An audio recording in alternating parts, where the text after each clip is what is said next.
Bon, bah, parfois je vais commencer. Non, Philippe posait un problème effectivement très intéressant.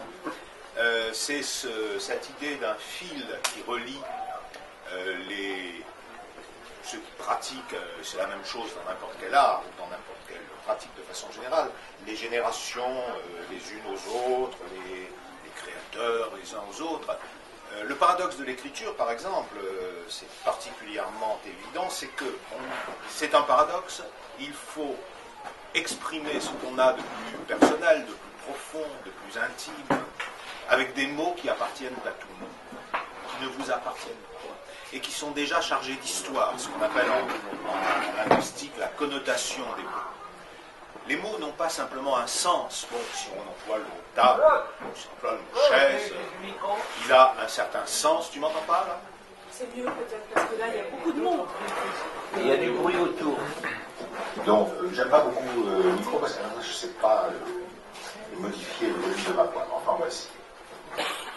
Donc, je disais que la difficulté des mots, c'est que ils ne vous appartiennent pas et ils sont chargés d'une histoire, d'une connotation qui s'ajoute toujours à leur sens immédiat. Parler du mot table ou du mot chaise, il ne posait pas de problème parce qu'il désigne simplement un objet, mais dès que vous entrez dans des mots plus compliqués, ils sont chargés de toute l'histoire de l'utilisation qui en a été faite par les générations précédentes. Le mot amour, par exemple. Amour, qu'est-ce que c'est?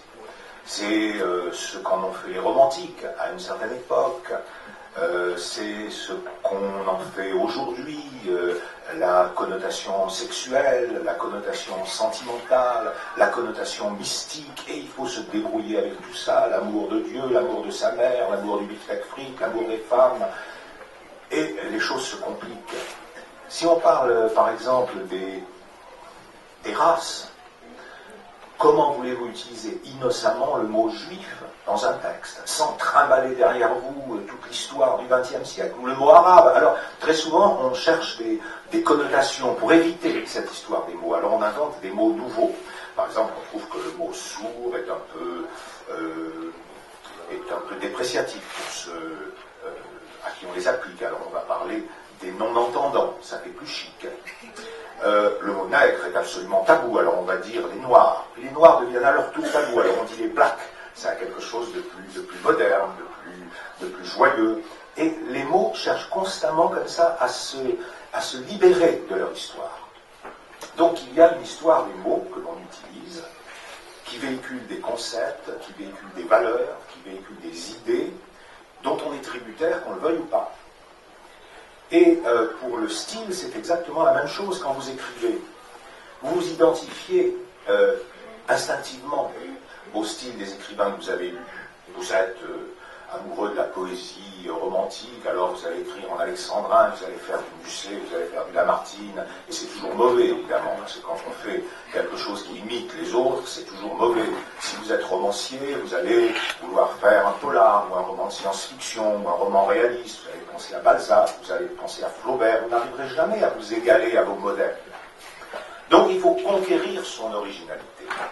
Et en même temps, cette originalité, elle ne peut pas être directe si vous n'avez rien lu. Vous n'avez pas de modèle. À ce moment-là, vous dites, ben là, je dois être original. Original, je n'ai pas de modèle, je vais être entièrement moi-même. Ben non. À ce moment-là, vous n'avez rien du tout, puisque, comme disait Philippe, vous repartez à zéro. Vous ne... Je n'aime pas cet écho.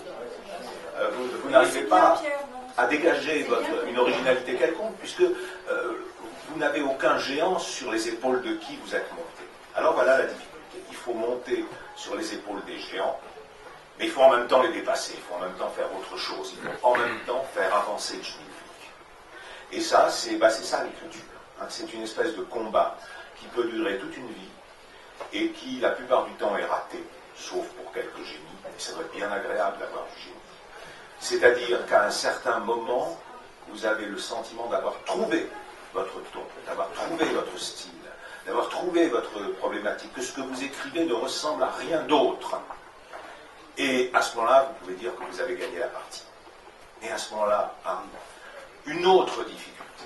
C'est que quand vous avez trouvé votre style, vous êtes enclin à vous imiter vous-même, à faire du vous devenez une image de marque. D'autant plus qu'en général, ça rapporte bien. Quand vous avez trouvé votre originalité, vous vendez bien, puisque vous ne ressemblez pas aux autres. Et alors, vous êtes tenté de l'exploiter.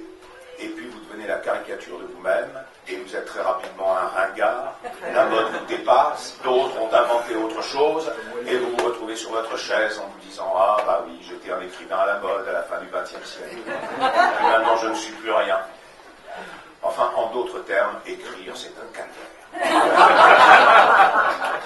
Voilà. Qu'est-ce que je peux vous dire encore sur cette pratique étrange? On demandait à Beckett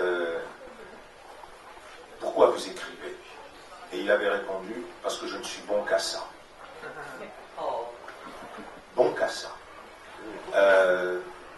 Flaubert, pourquoi est-ce que vous écrivez? Il disait un emmerdement constitutionnel que je refoule parfois à force de travail.